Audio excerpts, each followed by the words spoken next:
চোর সন্দেহে এক ব্যক্তিকে বেধড়ক মারধর করে খুনের অভিযোগ উঠল গ্রামবাসীদের বিরুদ্ধে। রাতভর তাকে মারধর করা হয় বলে অভিযোগ। জল চাইলে তাকে জলও দেওয়া হয়নি বলে অভিযোগ উঠেছে।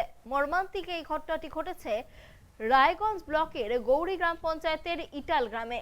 রাতেই পুলিশকে খবর দেওয়া হলেও পুলিশ আসেনি, এমনটাই অভিযোগ মৃতের পরিবারের। বৃহস্পতিবার সকালে পুলিশ ঘটনাস্থলে গিয়ে রহিম শেখ নামে আহত ওই ব্যক্তিকে পাটের জমি থেকে উদ্ধার করে রায়গঞ্জ মেডিকেল কলেজে নিয়ে গেলে তাকে মৃত বলে ঘোষণা করা হয়। চোর সন্দেহে এক ব্যক্তিকে বেধড়ক মারধর করে খুনের অভিযোগ। মর্মান্তিক ঘটনার সাক্ষী থাকলো উত্তর দিনাজপুরের রায়গঞ্জ ব্লকের গৌরী গ্রাম পঞ্চায়েতের ইটাল গ্রাম। অভিযোগ, রাতভর পেটানো হয়েছে ওই ব্যক্তিকে, এমনকি জল চাইলেও তা দেওয়া হয়নি তাকে। যখন গণপিটুনি চলছিল তখনই গ্রামবাসীদের একাংশ থানায় খবর দেন, কিন্তু ওই ব্যক্তিকে উদ্ধার করতে পুলিশ রাতে ঘটনাস্থলে আসেনি বলে অভিযোগ। এক্ষেত্রে পুলিশের নিষ্ক্রিয়তারও অভিযোগ উঠেছে। জানা গিয়েছে মৃতের নাম রহিম শেখ। পুলিশ ও স্থানীয় সূত্রে জানা গিয়েছে বেশ কিছুদিন ধরেই গ্রামে চুরির ঘটনা ঘটছিল। রহিম শেখ নামের ওই ব্যক্তিকে এলাকায় ইতস্ততভাবে ঘোরাফেরা করতে দেখেছিলেন গ্রামবাসীরা, তাতেই বাড়ে সন্দেহ। রহিমকে ঘিরে ধরে জিজ্ঞাসাবাদ করতে থাকেন সকলে। কথাতেও একাধিক অসঙ্গতি ধরা পড়ে। এরপর শুরু হয় মারধর। প্রথমে এলোপাথারি চড়থাপ্পড় চলতে থাকে, তারপর তাকে বেঁধে রেখে বেধড়ক মারধর করা হয়। লাঠি বাজ দিয়ে বেধড়ক পেটানো হয় বলে অভিযোগ। এরপর যখন রীতিমতো মৃত্যুমুখে দাঁড়িয়ে ওই ব্যক্তি, তখন তিনি জল চেয়েছিলেন। অভিযোগ, তখন তাকে জল পর্যন্ত খেতে দেওয়া হয়নি। গোটা দৃশ্য গ্রামবাসীদেরই কেউ কেউ মোবাইলে বন্দী করেন। তা দ্রুত ছড়িয়ে পড়ে সোশ্যাল মিডিয়ায়। রাতেই গ্রামবাসীদের তরফে থানায় খবর দেওয়া হয়। গোটা বিষয়টি জানানোর পরেও পুলিশ রাতে গ্রামে আসেননি বলে অভিযোগ। খবর চাউর হতেই এলাকায় চাঞ্চল্য ছড়িয়ে পড়ে। সকালে আসে পুলিশ। তখন পাট খেতে পড়েছিল ওই ব্যক্তির নিথর দেহ। তাকে উদ্ধার করে রায়গঞ্জ মেডিকেল কলেজ ও হাসপাতালে নিয়ে গেলে চিকিৎসকরা তাকে মৃত বলে ঘোষণা করেন। সময় মতো পুলিশ গেলে তাকে বাঁচানো যেত বলে দাবি করেছে মৃতের পরিবার।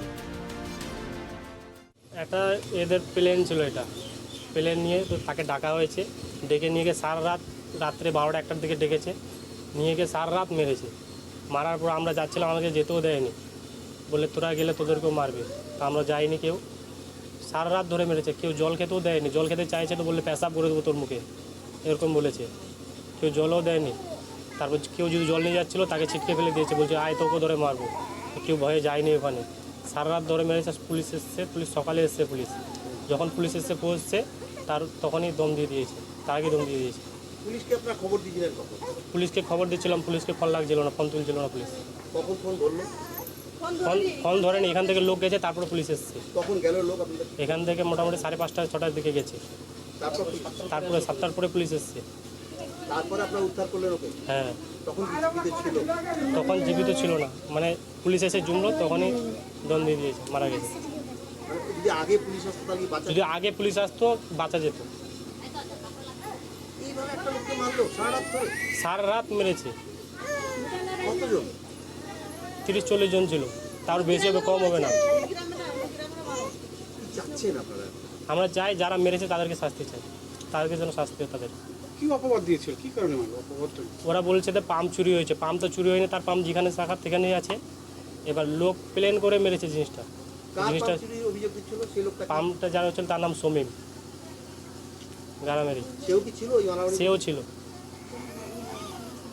সে তো এটাও বলতে পারতো যে আমার জিনিস চুরি হয়েছে, সেটা আমি দেখবো, আমি কাকে পুলিশের কাছে দেবো না আমি কী করবো সেটা আমি জানি।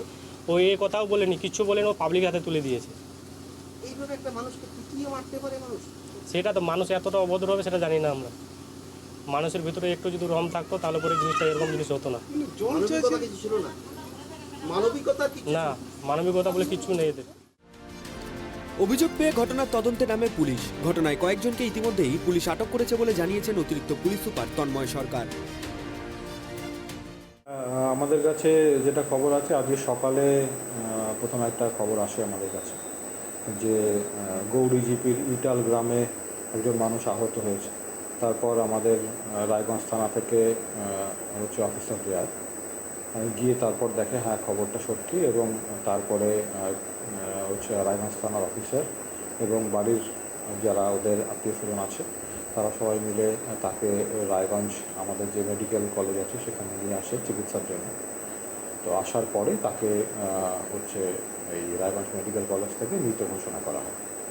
তারপরে আমরা এনকোয়ারি করি, যেটা আমরা এনকোয়ারিতে পাই যে সে নাকি গত রাত্রিবেলা কোনো মানুষের যে জমিতে যে পাম্প সেট হয় সেই পাম্প সেট হচ্ছে অন্য কারো পাম্প সেট খুলে নেওয়ার জন্য সে গেছিলো এবং সেই সময় এলাকার গ্রামবাসী কিছু তাকে ধরে ফেলে এবং তারা তাকে হচ্ছে পেটায়।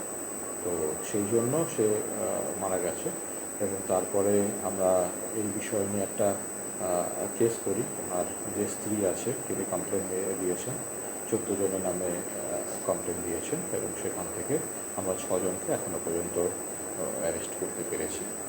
আর যে যারা হচ্ছে আসামি আছে মানে কমপ্লেনেন্টে যাদের নাম আছে তাদেরকে আমরা বাকি যারা আছে তাদেরকেও অ্যারেস্ট করার চেষ্টা করছি, ইমিডিয়েটলি তারা অ্যারেস্ট হয়ে যাবে। একটা অভিযোগ করছে পরিবারের লোকজন যে পুলিশকে বারবার করে ফোন করা হয়েছে, ফোনে পাওয়া যায়নি। সকালে গ্রাম থেকে থানায় যেতে হয়েছে, যাওয়ার পর পুলিশ এসেছে। এটা সম্বন্ধে কি জানেন? না, আমি যেটা থানা থেকে যেটা আমাকে ইনফরমেশন দেওয়া হয়েছে বা যেটা আমরা জানতে পেরেছি যে খুব ভোরবেলার দিকেই আমাদের থানা থেকে যাওয়া হয়েছে, অ্যাটেন্ড করার পরে এবং যেহেতু সকালবেলার দিকে একটু খবর কম আসে তো সেই জন্য এবং খবর আসার সাথে সাথে কিন্তু আমাদের থানা থেকে, যেহেতু আমাদের থানায় সবসময় হচ্ছে আরটি মোবাইল যেটাকে বলে আর কি, আমাদের আরটি মোবাইল সবসময় অ্যালার্ট থাকে এবং রাত্রেও আমাদের আরটি মোবাইল থাকে। তো খবর পাওয়ার সাথে সাথেই কিন্তু আমাদের পুলিশ পার্সন গেছে এবং গিয়ে তাকে হচ্ছে রিকভারি করেছে। ঘটনার নৃশংসতায় শিউরে উঠেছে রায়গঞ্জ শহর। ঘটনার তীব্র নিন্দা জানিয়েছেন শহরবাসীর একাংশ। পুলিশের তরফে সাধারণ মানুষকে সংযত থেকে আইন নিজের হাতে না নেওয়ার আবেদনও জানানো হয়েছে। রায়গঞ্জ থেকে কুষাণ সরকারের রিপোর্ট, ট্রাইব টিভি।